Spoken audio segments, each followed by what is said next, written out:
In Cold War, Janelle Monáe deals with her struggle as a black woman, conveying the conflict through the music and literary references in the lyrics. By placing the song into the narrative of the album, she elevates her position to much more than that of an oppressed, while also bringing the meaning of the song outside of the racial context. Musically, Cold War is the sonic embodiment of its title.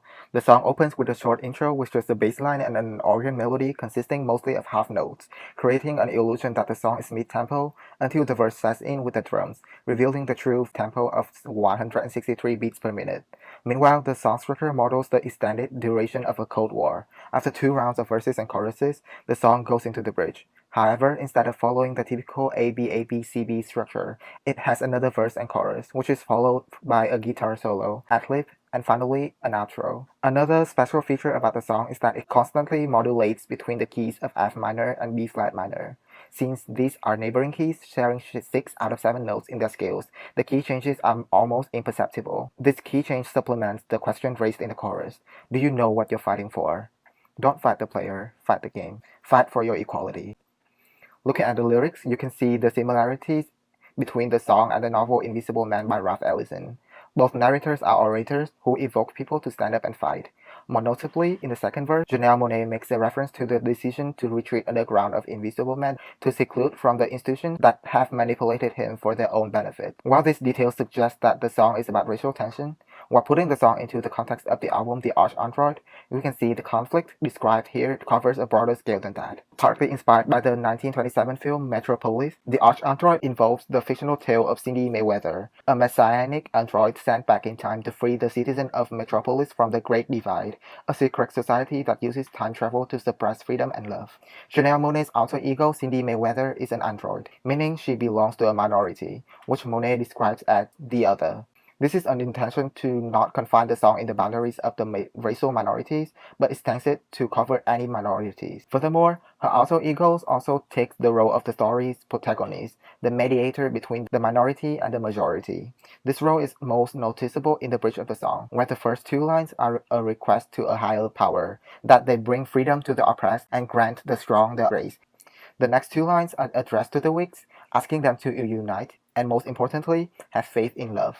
This is an allusion to a quote from the aforementioned 1927 film. At the same time, this adds meaning to the title of the song. We don't need to fight with violence, but on the other hand, as the subtle conflicts in music suggest, no violence doesn't equate to no conflict. One needs to be conscious and remember that they have something to fight for. The music video of the song brings it to another level of meaning.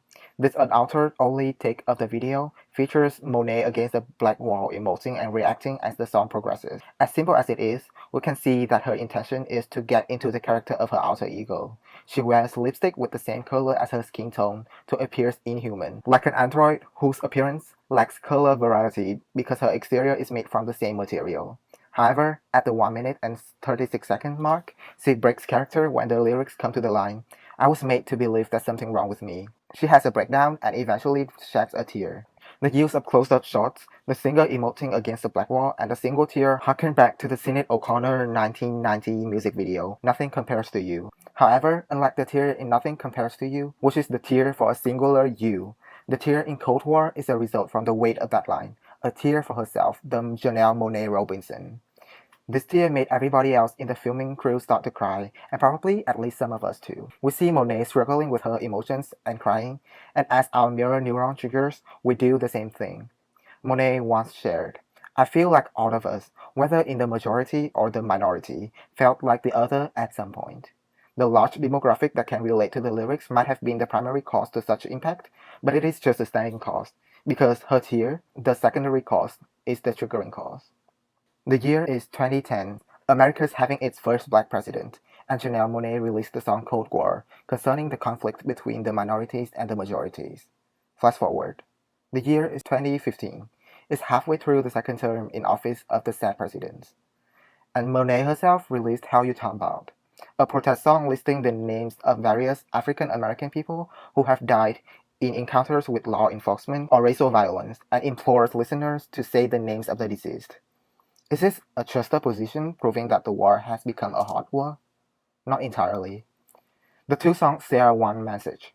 Acknowledgement of the truth is power, the moral compass to keep us on track. They may use violence, but we don't need to.